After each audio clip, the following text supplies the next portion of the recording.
I'll go ahead and get started for those folks that are coming in, just as an FYI. My name is Amelia Wald. I'm the executive director of the Virginia Club of New York. So it's my pleasure to introduce both Rob and Ed. Ed is a university professor and the Olsson Professor of Business Administration at the University of Virginia Darden School of Business. He has won numerous awards for his teaching, his publications, his research. And my favorite fact about Ed is that he is a co-principal at Red Goat Records, which is an independent record label focusing on R&B and soul music. So he is a true Renaissance man. We are so excited to have him here with us tonight. And the star of our show is Rob Chesnut. He is the former chief ethics officer at Airbnb, which is a position that I don't think very many companies have.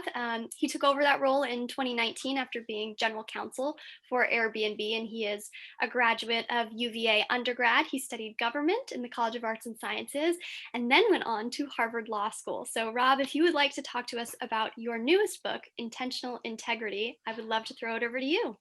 Great. Amelia, thank you. Thanks for having me. I really appreciate you all doing the event. And thanks to Ed for agreeing to do this with me. I thought what I'd do is talk for a little bit about the book and some of the concepts. And then Ed and I will have a bit of a conversation for a while.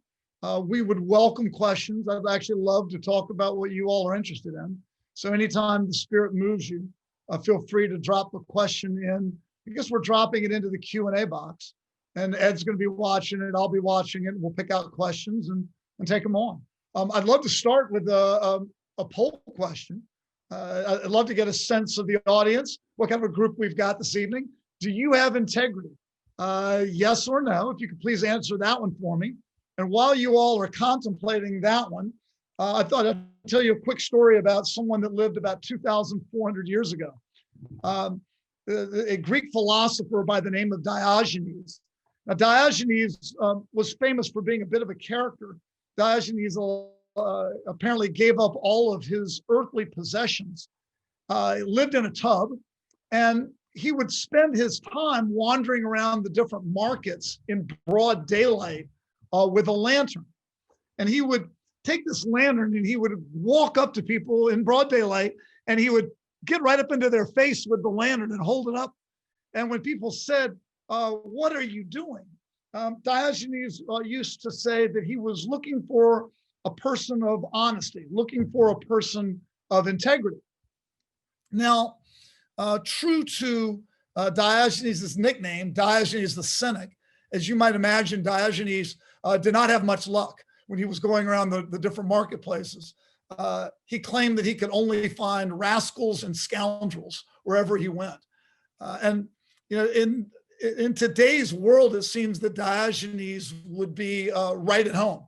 Whenever we turn on the news, it seems that we are surrounded by rascals and scoundrels, bad behavior by companies, bad behavior by leaders of business, celebrities, in our politics and our leadership there as well. It seems as though there's bad behavior everywhere.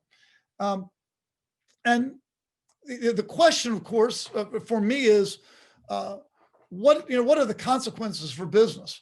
And what does this mean for the business world? And there's an interesting layer to it. And I think I'd love to get the answer to the poll question. We have the answer to the poll question? Here we go. Fantastic. Wow, we've got a really good group, as I would expect from a University of Virginia audience. We are logging in at 98% of the participants with integrity.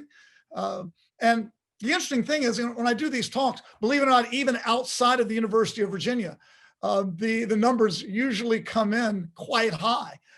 Usually, the interesting thing is we all think we've got integrity.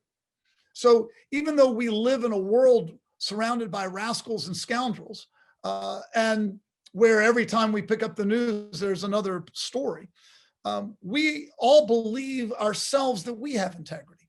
At the same time, all the data shows that trust is at an all-time low. There's an organization called the Edelman Trust Survey, and they measure trust all around the world, trust in government, media, and different organizations. And we are recording all-time lows in trust in government, trust in the media, trust in business. So it's a fascinating world we live in, where we all personally think that we've got integrity, but there's trust lacking And trust, of course, is critical because trust is underlies all human relationships. I mean, if we are going to get things done in this world, what makes it possible is a sense of trust that has to exist between individuals and between organizations. And what the Edelman Trust Survey teaches us is that there are two drivers of trust: competence and integrity. And of the two, actually, integrity is seen to be 3 times as powerful. So integrity matters. And integrity is a critical building block for us to be able to get things done in the world. The question is, what are we doing in this world where trust seems to be so low and integrity seems to be lacking? I don't believe that trust is suddenly, that integrity is suddenly a problem. I think a lot of the things that we have seen in the news have always existed. What's changing, I think, is the world. We are increasingly becoming connected as a world. I think for decades we ran in our own lane, and I'll talk, Ed and I'll talk a little bit about that with companies. But the world is getting increasingly closer and closer together. We are not running in our own lanes anymore. And as we get closer and closer together as a world, we're starting to collide with each other and starting to rely on each other even more. You know, the internet is just one example of the ways that the world is getting smaller. The pandemic is another terrific illustration of that. Climate change, another. But as we collide, we are increasingly running into each other, and we are increasingly seeing integrity issues. Now, I think decades ago, you know, when I was growing up, there were 3 news stations. And that's how we all got our news. And if I wanted to learn anything about a company, I had to go into my parents' bedroom and get the Encyclopedia Britannica off of the shelf. Today, information is at our fingertips instantly. We are all our own news station. We all carry around our own camera crew in the form of a cell phone. And we can immediately upload what we see to the entire world. We are all our own newspaper with blogs. There's the old story about George Washington and the cherry tree. I cannot tell a lie. I was the one that cut down the cherry tree. I think if that were to happen in today's world, George Washington would be outed on YouTube and decried for deforestation before he could even get home with his axe. Integrity used to be doing the right thing even when no one is watching. I think in today's world, someone is always watching. Information is at everyone's fingertips. Things are moving at light speed, and therefore integrity matters, I think, more than ever. It is a powerful double-edged sword. What do I mean by that? I mean that integrity can wreck a brand and can wreck an individual's reputation, but it can also be wind at your back. And it matters to employees of companies. I think companies are increasingly being pressured to do the right thing and to act with integrity. In the old days, I think if an employee saw something at a company that they didn't like or that they felt didn't have integrity, they would be very reluctant to do something. They would sit on their hands, I think, out of fear that their career at the company would be ruined. In today's world, I think we live in a world of what I call scattered power. And that is, employees are increasingly empowered by their mobility. And they are empowered by the fact that they have a global audience. You look at someone like Susan Fowler from Uber, whose single blog post about what was going on inside of Uber completely blew up the brand, forced the founder out of the company, and changed direction in a way that some employee would never have been able to do, even 5 or 10 years ago. If employees see something they don't like today, they're talking to each other about it over Slack and on Blind. They are writing a blog post. They're tweeting about it. They're even organizing walkouts. So we see that employees want more than a paycheck. Employees want to go to work and feel like when they're going to their job, they are actually doing something that matters for the world. They want to feel as though what they're doing is having a positive impact on the world. world, and they're pushing their companies to do the same. We're also seeing this from customers. We live in an age of conscious consumerism. And by that, I mean consumers want to spend money with companies that have values similar to their own. The data shows now that 2/3 of consumers describe themselves as conscious, values-oriented consumers who will move their money. If they see a company not acting in accordance with their values, they'll move it to a place that does have their values.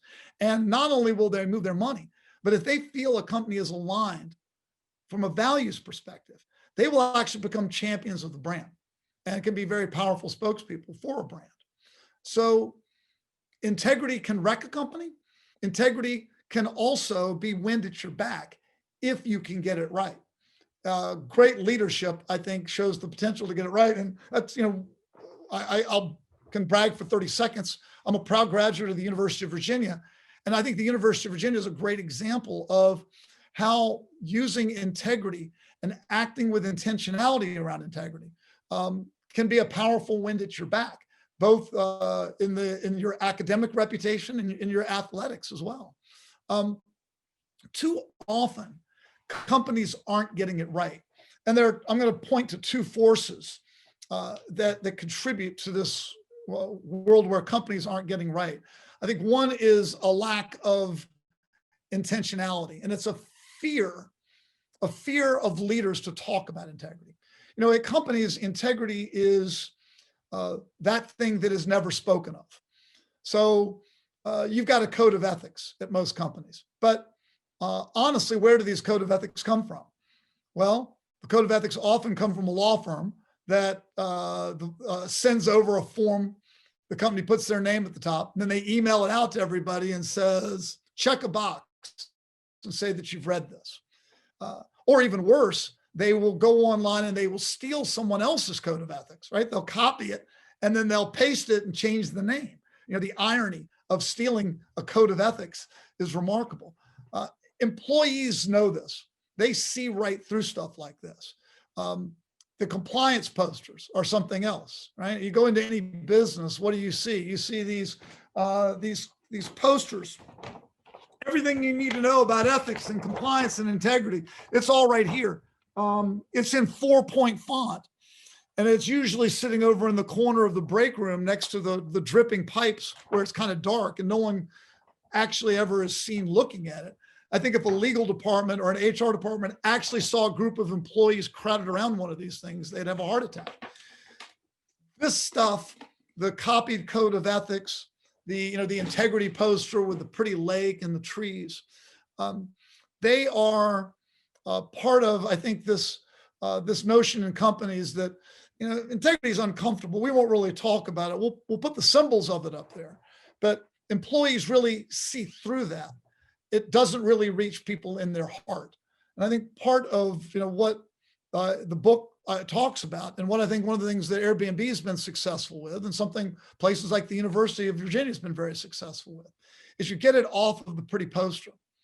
You get it, you develop your own program that's in your own language and in your own values and with consistent with your own culture. And you drive it through by having leaders talk about it. So many leaders at companies never talk about integrity. They outsource it to HR and legal, and it gets dealt with as a checkboxing exercise. But the companies, I think, that get it right have leaders directly involved in an honest conversation.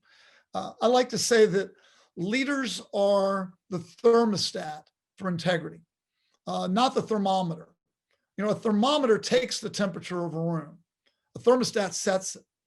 A leader, by their words and their actions, creates the environment, the temperature, where everyone in the company has to operate and live. So to give you an example, if a leader in a company is walking around talking about things like, we've got to hit this number no matter what, right? This has got to get out and we have to hit this sales figure. I don't care how you get it done, just do it. You're setting the ethical temperature, the thermometer, over here, right? And you're sending a message that if you've got to cut some ethical corners, do it. On the other hand, I'll give you an example of another way that leaders can do things. Ben Horowitz, well-known Silicon Valley investor and leader, when he was a CEO, he tells a story of when every quarter he would sit down with his CFO. So he's the CEO. He would insist on doing these meetings face to face, and they would have the numbers for the quarter right in front of them. And Ben would always look at his CFO every quarter and say, is there anything in these numbers that makes you uncomfortable? Anything in here that you were pressured to do? Anything in here that isn't standard or that you're not comfortable with? Because Ben would tell him, we might miss a number. Our stock price might go down, but we're not going to go to jail. And by vocalizing, being very specific about the fact that we were going to operate a business in accordance with the law, making it clear that that was important. Ben was setting, the thermostat on the other side, and the message then becomes clear about what the boundaries are and the way that you want to operate. I'm going to talk about one more aspect of the corporate world where I think many companies have failed, and why. And I think part of the success that Airbnb has had has been based on overcoming this. And the discomfort of me talking about this is that now I'm going to get into an area that Ed Freeman knows well and has been writing about for decades. And that is, why does a company exist? And, look, when I started in the corporate world, and when I went to law school, we were all taught that companies existed for basically one reason, and that was to make money. The mantra was leaders need to create shareholder value. What matters is what's good for shareholders. If it's good for shareholders, you do it. Not only is it good to do it, but you even almost have no choice legally. That is the dictates. Now, the shareholder value mantra has existed for decades, and the shocking thing when I first, when I look back on it, is it seemed like no one in the business world challenged it. And one of the reasons I think, and this is something we'll chat with Ed a little bit about later, is I think one of the reasons no one challenged it is because the leaders at companies were the ones that were benefiting from this approach. When you think about it, if you are driven to do nothing but drive up value for investors, which basically means get the stock price up. Well, as a leader in a company, you have a lot of stock in the company. You are usually compensated in stock. So you benefit from this. So I think this philosophy is one that was embraced so quickly and embraced so readily by corporate leaders, in part because they benefit so much from this. And in fact, it would almost give them ethical permission to do things that weren't necessarily ethical, right? Well, we have to do this because if we don't, the stock price will go down. So it almost created an ethical rationalization for doing things that frankly weren't always ethical. The good news is that the world's changing. The things I talked about earlier, we all believe we have integrity. We all want to be part of something that's making a difference in the world. We want it in our work. We want it as consumers. We want it in society. We want governments to push for it. We want companies to step up. I think part of this may be we're discouraged by government and wondering if government is going to ever be able to solve some of the big problems the world's faced. We need companies to step up. We need companies to solve the big problems we have in the world. And if companies are doing nothing but worrying about a quarterly stock price and pushing up value, they're not thinking about things that are really important to the world, right? And in fact, the two can be contradictory.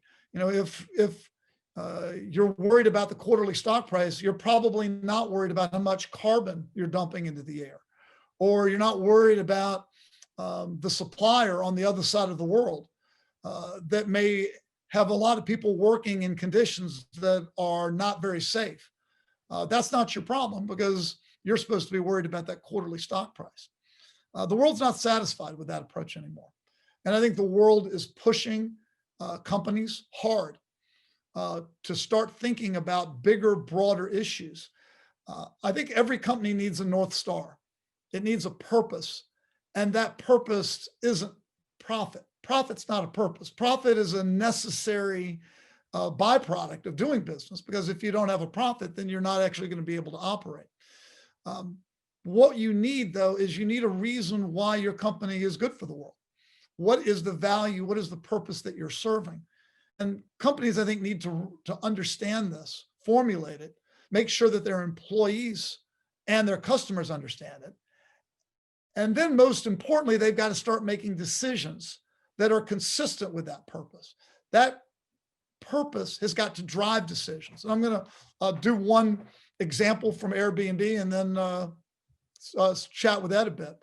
When I started at Airbnb back in 2016, my first couple of months, there was an issue that came up on the internet. And it was the fact that there were a number of Airbnb guests who were having trouble booking rooms because of the color of their skin. There was a hashtag, Airbnb while black, and people started sharing stories of how they were turned down by hosts simply because of the color of their skin. It gained steam. Lawsuits started coming in. And I remember, as the new general counsel, I went off and did the general counsel thing, right? I went off and did my research. What is Airbnb's liability as a platform if some of its hosts are discriminating? Is Airbnb responsible? Airbnb had a clear policy against it, but are we responsible if hosts act that way? Do federal housing laws even apply to short-term rentals if someone rents out a room in their home? And I went off and did my research, and I went in to meet with the founder, CEO, Brian Chesnut. I started going through with him, what I found. And Brian held up his hand. He said, "Stop. I don't care." I said, "What do you mean you don't care?" And he said, "Rob, if this sort of stuff is going on our platform, we are failing as a company. Our mission at Airbnb, the purpose of Airbnb is not to make money. The purpose of Airbnb is to promote belonging in the world. Belonging in this notion of human beings actually getting out from behind the computers that we're all now stuck behind, getting out, seeing the world, and actually interacting with other human beings, getting to know locals, getting to understand local culture. Maybe as human beings, we all get to know each other. The world will be a better place." And that's what Airbnb is founded on and what it believes. And Brian said, "Look, if people are actually turning away others because of the color of their skin, we're failing as a company." And he said, "I don't care what the legal consequences say." He said, and frankly, he said, "I don't care what it costs, but we're going to fix it." So that put Airbnb on a journey to make a number of product changes that have significantly reduced discrimination on its platform. And it wasn't always a great short-term financial decision. I remember one thing that we did. We required every user to agree to a simple pledge that was put on the screen that basically said, I agree that I will treat everyone, regardless of the color of their skin, their gender, their religion, their nationality. I will greet them all and welcome them all. And if you didn't agree to that pledge, you were off the website. And that pledge wasn't the law in a lot of places where we did business, but that was our global pledge that we ask everyone to take. We lost about 1.1% of our users by doing that. And Brian said, "I don't care, because we're better off, even if we're a little smaller, we're better off. That's what we stand for." And I think in the long run, one of the neat things about all of this is that companies that act with integrity, companies that have a purpose, the data is showing that those companies are actually outperforming the market and outperforming their competitors. So in other words, having integrity, operating with integrity and operating with values actually increases your value financially as a company. So you don't have to choose. In the old days, I was taught, business is a dog-eat-dog world. There's no time for the niceties. We're here to make money. I think the truth, as I've come to see it, is that you aren't maximizing your financial value, and you're not doing what the world needs, unless you are thinking more broadly in the way you operate your business. All right, so I'll stop. That's an introduction, I think, to the book and some of the concepts of it. Ed, I'd love to take some questions that you've got, or questions. Sure. So, love to have the sure. So let me remind the audience, please put questions in the Q&A. Rob, I want to go back a little bit to where you started and maybe push back a little bit. You talked about a world in which there's scoundrels and rascals. Well, there might be in the political world. I'm not arguing about that for sure, not now. But honestly, I don't live in that world. I live in a world for every Enron, there are 10,000 companies out there, people just doing the right thing. So I think it's not true that we live in a world of rascals and scoundrels, again, maybe outside of Washington. But the problem is the way we think about business says that's what the world is.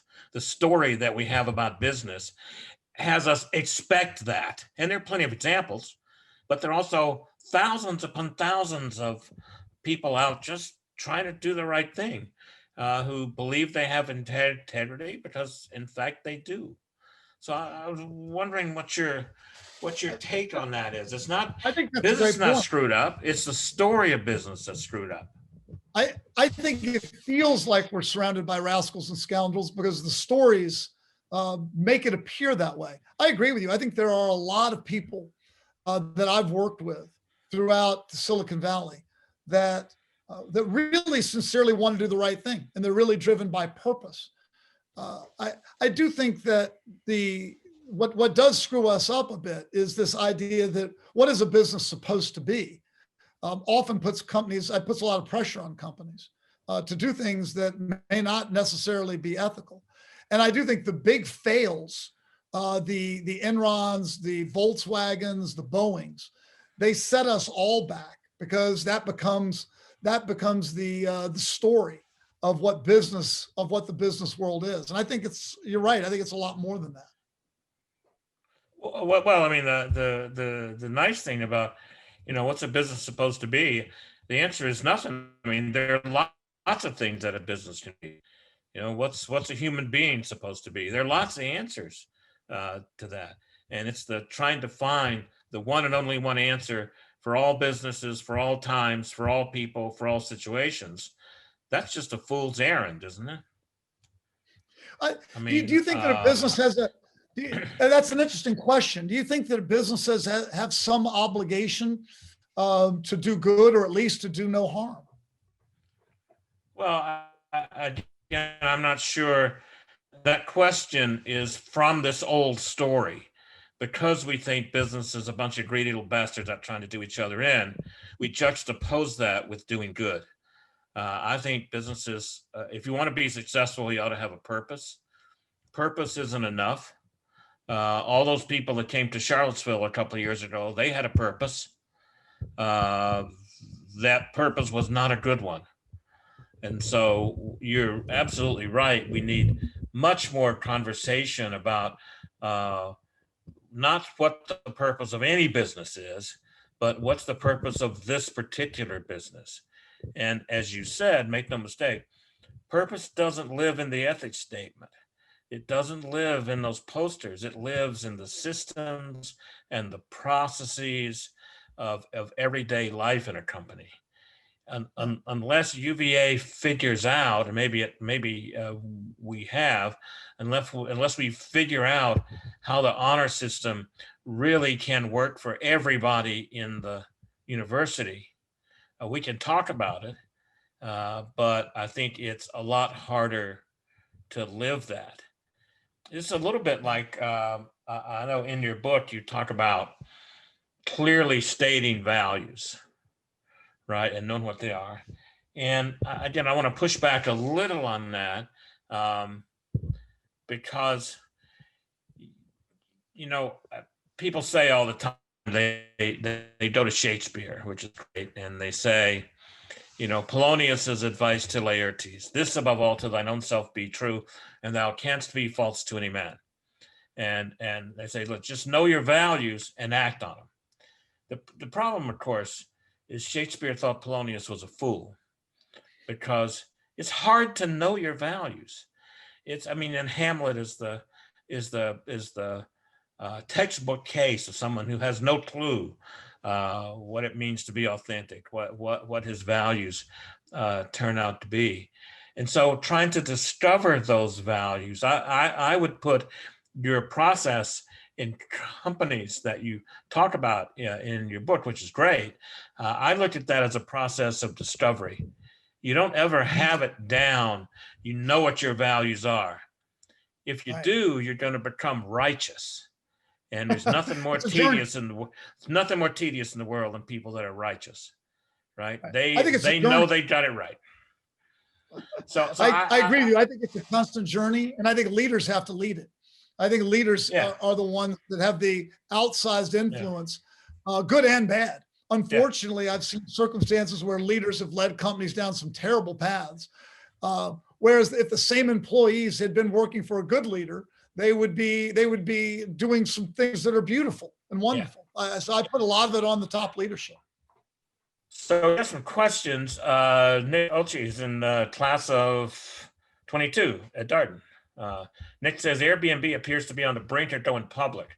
How do you expect the challenge of running an ethical business will change when going from private to public? Yeah, it's a great question. We've something that the company's put a lot of thought into. I think one thing that we learned a little bit about was, is the founder firmly in control? I mean, one of the things about Airbnb is that the three founders of the company still have a substantial stake in the company, and are, I think, going to be in a position, and I think everyone will see when Airbnb's paperwork comes out. But I think that do you have the ability to stand up and make the harder long-term decisions? And I think that goes down to two things. One, are you upfront with investors that you're going to be long-term in your focus? Are you upfront with investors that you're going to operate according to a stakeholder model? I mean, Airbnb's founders deeply believe in the stakeholder model. We talked about the stakeholder model within the company all the time. There are metrics around the different stakeholders. Everybody knows at Airbnb, the 5 stakeholders. They are the investors, the employees, guests, hosts, and all of the communities that Airbnb serves. So I think being upfront with investors, that you're going to be making decisions with the best interest of the stakeholders in mind, and for the long term. Brian even calls it infinite. He has an infinite time horizon. And I think setting expectations like that is critical. And it's easier to do it when you go public than it is to try to do it later and change the rules of the game a little bit with people. So I think I think Airbnb will set those expectations early. And I think that's critical. And number two, I think there'll still be a substantial level of founder control at the company, which makes it, I think, easier to deal with some of the challenges and pressures that come with being a public company. Kevin Rank and ComSchool 13 and Darden 19 says, how do you start to build intentional integrity at your company if you're not at the C-suite later? I mean, we hear this a lot. Well, when I get up there, then I'm going to start to act ethically. I'm going to start to do stuff. He wants to know, what do you do until then? Yeah. I think that if you care about it, live your life that way and talk about it in meetings. Because I think that unfortunately, it's the unspoken at too many companies where nobody talks about it. And I think when I talk about this idea of integrity being a double-edged sword, I think that's true for companies. I think that's also true for individuals.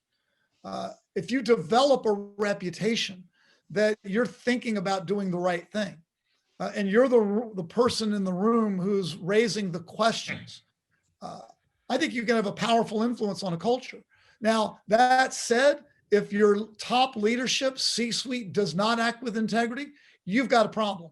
Because I think, what one person can do under those circumstances, I think is not much. But in a lot of places, it is not that the C-suite doesn't have integrity. It's that nobody's really talking or thinking about it. And I think if you talk about it, think about it, you can play a big role. Yeah, that's what I was going to say.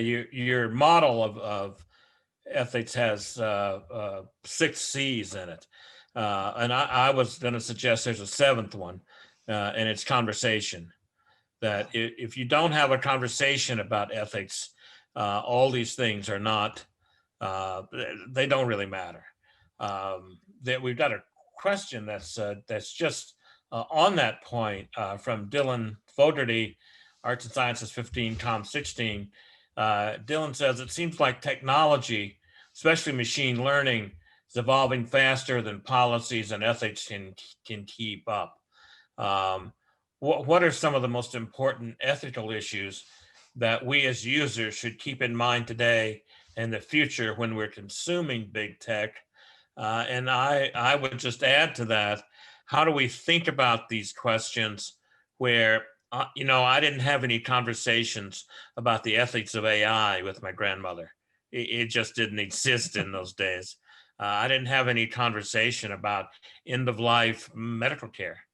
There's a whole bunch of stuff that I'm pretty set in my values, but I'm not sure how these issues work.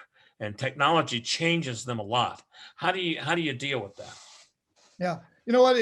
One code of ethics almost doesn't help you here. One thing we talked about at Airbnb is that we needed little mini codes of ethics for different areas of the company, because each area of the company had so many different interesting issues. We at Airbnb, for example, we had animal experiences where you could go interact with animals.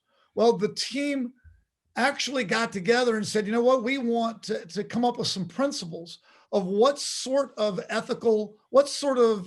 animal experiences do we want? What are the ethics of having animal experiences? And we actually went out and talked to some third-party organizations, animal rights organizations. We had a conversation internally and came up with some things, simply because I think, as Ed said, without the conversation, you are dealing in silence and ambiguity. And I think silence and ambiguity are the enemies of integrity. So what I think you need to do is you need to recognize that each one of these innovations, like our machine learning team, actually has ethical principles that they operate under, they talk about. And I think that's a healthy start in trying to keep up with this new world. Natalie Stoll, Darden 20, says, perhaps related to the question regarding going public, I'm not familiar with the law. How does fiduciary duty influence who a company has an obligation to, or how it operates? Natalie might not be familiar with it, but she knows what my view about that is. Well, Ed, go ahead. I'd love to hear you. I'd love to hear you talk about it. That'd be great. Well, the idea is that we have a fiduciary duty to shareholders, but that's not true. Companies directors have a duty of care to the corporation to manage the affairs of the corporation. In some states, it's said the corporation and its shareholders, but there really are very, very few cases where courts have found that your sole duty is managed for as fiduciary duty to shareholders come what may. Only in cases where there's a change of control and going from public to private, so-called Revlon duties, et cetera. So there's nothing inconsistent with the law with saying what I'm going to do is manage the affairs of the corporation in the interest of those groups and individuals who the corporation can affect and who can affect the corporation, i.e. its stakeholders. Now, if you want to be clearer about that, you can be a B Corp. But I don't think there's much in the law. The problem comes in how capital markets get regulated. And that's even there, shareholders are it differs from company to company. Some shareholders have the right to have voting rights. Others don't. Jim Senegal, who's the CEO of Costco and founder of Costco, said, when giving advice to a friend of mine who was taking his company public, he said, "Look, pay any attention to your shareholders for 10 years. Then you'll get the shareholders that you deserve." And that's extreme, but what do you think about that, Rob? Well, you know what? I think that another way to look at the fiduciary duty is that courts have been willing to give a lot of leeway to companies in deciding for themselves what is in the best interest of the investors. Another way to look at it is there's a lot of data that operating with a greater purpose and operating with multiple stakeholders in mind actually gives you better results. So another way you can look at it is, you know what, we actually think we are acting in the best interest of our investors by taking a stakeholder approach. Well, of course, investors are stakeholders too, but the myth here is that you trade off the interest of other stakeholders with investors. And right. You might want to argue that's a good idea. It's not the law, Right. in my understanding of it. Yes. Geraldine Henry says, what defining moment significantly influenced your passion towards leading intentionally with integrity? It was Uber and Me Too. My interest in this area really got sparked back in 2016 as Airbnb's general counsel, when the Me Too movement gained steam, and Uber was literally just right down the street from Airbnb. And I remember reading all the different stories and thinking, it's my job to be thinking about risk. This sort of stuff is a big risk to any company. Somebody better do something about it. And then I was thinking, well, I wonder who that would be. And there really wasn't a natural person. So that got me talking to Brian and the other founders about this idea: how do you drive integrity into the culture of a company? And it was, we did a lot of things on that. We put a lot of thought into that. Brian really went into stakeholder thinking, doing a lot of research into this idea of an infinite time horizon and operating with multiple stakeholders. And I went and did a lot of work on internal integrity, really questioning how companies have dealt with sexual harassment in the past, and taking new approaches that involved, I think, being very direct and intentional about integrity in your company. So it was Me Too and Uber that really got my attention. Sue Walter, who I know owns a small business in the hospitality industry, says for the majority of businesses, whether large or small, COVID has hit hard. How do you work to balance unknowns of a pandemic, science, public response with stakeholder expectations relative to intentional integrity?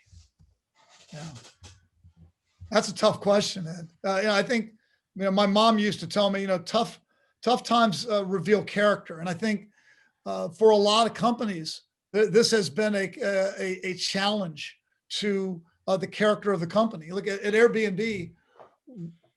The business was humming along beautifully, and then when the pandemic hit, boom, it went like right off the cliff, and we went immediately into a world where there was no travel, and where there was no easy answers, and no easy path forward. That was look, I respect the way that the company has handled it, but it may mean you make some tough choices. We had to make tough choices around cancellations of reservations. What do you do with non-cancelable reservations when suddenly it's impossible to travel safely?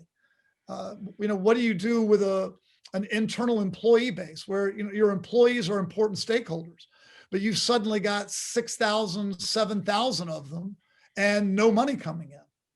So I do think that There's not an easy answer, and it always will depend on the individual circumstances of the business. But the best answer might not be to immediately circle the wagons and think only about the money. I think that in times like this, there's also opportunity. Trust is built in times like this. So there may be things that you can do for your stakeholders that can have a powerful, long-lasting impact. And I think you've got to be thinking about those. Yeah, I think that's a tough question. Really, really tough question. Andrew Nelson, Darden 17, dialing from London, says, Rob, you mentioned you sometimes had groups had different ethical conversations and guidelines and tenets. Were these ever in tension? And you had to make trade-offs. How'd you communicate those trade-offs? Did they influence your broader company level ethical guidelines? That's a great question. And we did not have any internal, not trade-offs between different groups, where one group would want to do things one way and another group would want to do things differently. We certainly had some interesting conversations about the company ones. They're always on. And I'm trying to think about an example of a company trade-off that I could talk about. But there's always disagreement. When we were building the code, one of the things that we did, it was not a legal department exercise. It was not an HR exercise. We made it a company-wide exercise. So we put a group together, and there were engineers, salespeople, marketing, customer support. So what we did was we got the input from a diverse range of people inside the company, including people from all over the world, so that the final document was something that already had acceptance from some key people in different parts of the company. And those people became really, we call them ethics advisors, but almost ambassadors for the program. So they understood what the original code was because they had a voice in it. And I think that made it a lot easier to deal with the individual conversations within groups. Kane Najee Frimpong, Darden 19, says, as you both mentioned, polarization is an all-time high. Mistrust is as well. How does Airbnb continue to stay principled when it feels that principles aren't valued or may not even be recognized by a unified public? I think principles are valued. I think everybody at Airbnb would say that as well. And I think it means that you can't be afraid of doing something that may be unpopular with some people, because you're not going to make everybody happy. I think for a long time, companies were afraid to get involved in controversial subjects because they were afraid of offending somebody. I think today, you don't have the luxury of remaining silent on some issues. I think we are at Airbnb. I think the company is comfortable engaging in some of those conversations, recognizing that everyone may not agree, but our belief is that if you get it right and you've got a purpose that's the right purpose, and that you're making decisions that are consistent with that purpose, that in the long run, it will be in the best interest of the company. But you can't live in a world where there's no controversy. Will Gray asked, how has Arts and Sciences 09, how has Airbnb and other founder-led values-based companies champion their personal and professional ideals while also creating a culture of inclusivity? If your technically qualified warehouse director doesn't share aspects of the company's values, does that make him or her a bad fit for the role? That's a great question. We've talked about that quite a bit. Look, I used to say that I would never want to walk into a room at Airbnb where everybody looks like me. We talked about this idea that what makes you different is what will make us strong. We want the kind of company where Republicans and Democrats both feel comfortable, where people from different backgrounds feel comfortable. So, the unifying principles are around this notion of belonging, this idea that human interaction is good. Getting people together from different parts of the world to spend some time together one-on-one is a good thing. And by the way, that's something that most people find really inspiring. That's not a mission or a purpose, I think, that is terribly divisive. In fact, it is one of the most unifying purposes I think you can find. So in a sense like that, Airbnb is fortunate. What we are, I think, careful about is not to try to typecast, like, oh, you're only gonna, you're only going to work out here if you're like this. I think, frankly, one of the reasons we had issues with the discrimination, when I talked earlier about, the Airbnb while Black, the response within the company was shock. People were stunned that there were hosts that were discriminating. And, my thought was, why is everybody so surprised? I mean, the world is filled with discrimination, right? Racism exists everywhere. Why would anyone think that it wouldn't exist on Airbnb? And I think there was a little idealism. And part of the problem was, we looked around the leadership room and Airbnb wasn't diverse. Look, I've never been discriminated against in my life. Many people in leadership had never been discriminated against. So what that got us thinking was, maybe if we were more diverse, this wouldn't have been such a surprise. Maybe we would have done a better job of anticipating this. And, one of the things we did in response was, the question I started asking is, well, what's the next issue? What's the next thing we're missing?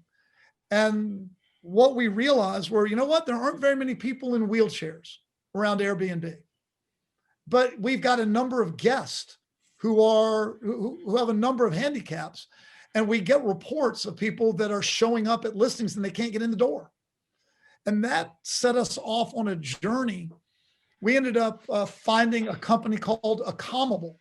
It had been founded by a young man, Shren Madapali, who has been in a wheelchair since age 5. And Shren went to law school, went to business school, and he had gone out and founded a company of handicap accessible listings for short-term listings. And by bringing him into the company, it really helped us understand what the world must be like for so many people. And I think helped us be a better company. So I think at our best, it's a company that doesn't typecast and a company that recognizes that what's unique about you is actually valuable to us. Cody asked, any lessons for Airbnb from John Mackey and Whole Foods in regard to maintaining ethical focus after going public? Well, I think I'm not going to say that this was inspired by the Whole Foods in particular. I think it was what we talk about is institutionalizing our intentions. And what do I mean by institutionalizing our intentions? It means that, as a private company, Airbnb was had metrics that were very stakeholder in their approach. So again, I think if you're in business, too often businesses do what they measure. You do what you measure. And what do all companies measure really well? They measure the financial stuff. They're great at measuring the numbers around profit and loss and cost and the like. And I think if you're focusing on that, if that's what you measure, that's where you're going to put your energy to. So by institutionalizing our intentions, I think, what we're saying is, let's get metrics around all of our stakeholders. Let's commit.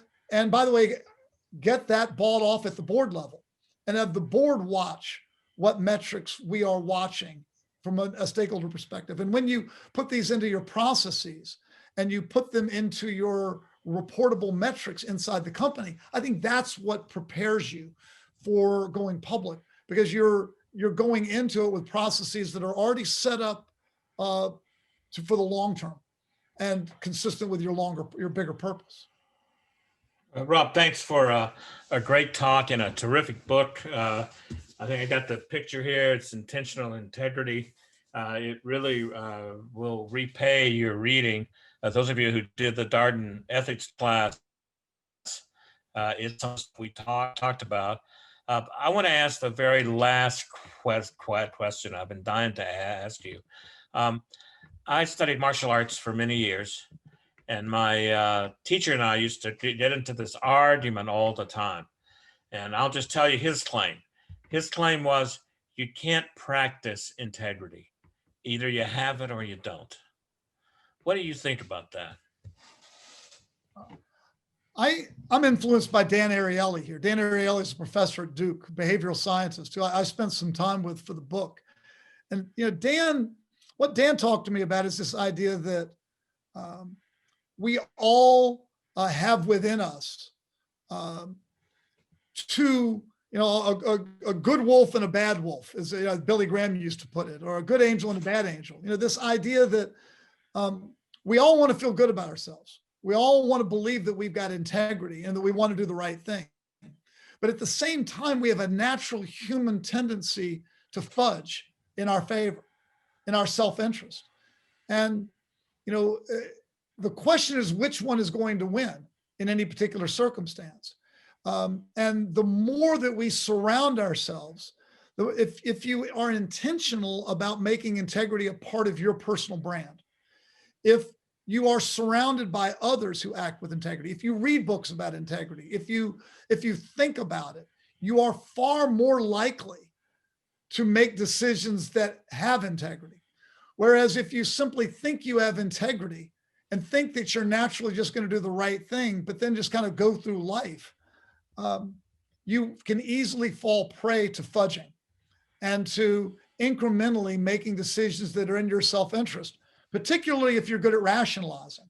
Everybody, particularly really smart, creative people, are good at rationalizing why what they're doing is okay. And so I think within all of us, Ed, is the potential to act with integrity. It's a matter of, do you feed that side of yourself? And if you're committed and feed that side of yourself, then you are seen as having integrity. And if you don't intentionally do it, then I think you are more likely to stray. Thanks, Rob, and thanks to all the participants with the questions, especially love to see all those folks that have been forced to sit through one of my classes.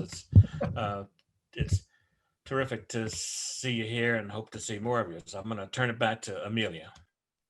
Thank you so much, Rob and Ed, for this evening. I think all of us have our gears spinning about thinking about ethical consumerism and everything you spoke about. So I would love to encourage all of our audience members to consider purchasing Rob's book.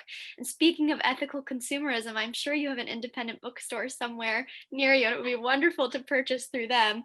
And thank you so much, Rob and Ed, for joining us tonight. The Virginia Club of New York was so happy to host you. Rob from California and Ed from Charlottesville. And somehow we're all able to gather on this virtual screen. So I hope everyone has a wonderful night, and this program will be recorded and will be available to watch back later if you want to mull it over again. Have a great night, everyone. Thank you, Amelia. Thank you, Ed.